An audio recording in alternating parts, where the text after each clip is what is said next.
वाह,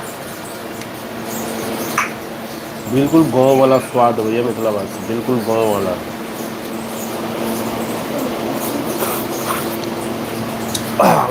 मजा आबि गेल।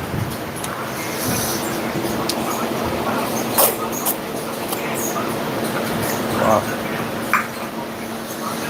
कहै छियै एना चोभा मारि कऽ अहाँसभ आम खाइ छियै? देखियौ हम कतेक नीक चोभा मारि कऽ आम खा रहल छी। देखियौ एना चोभा मारैमे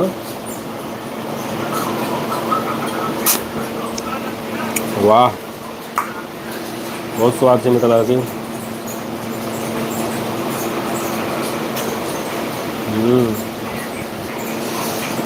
ई आम खा कऽ गाँवके याद दिला देलक।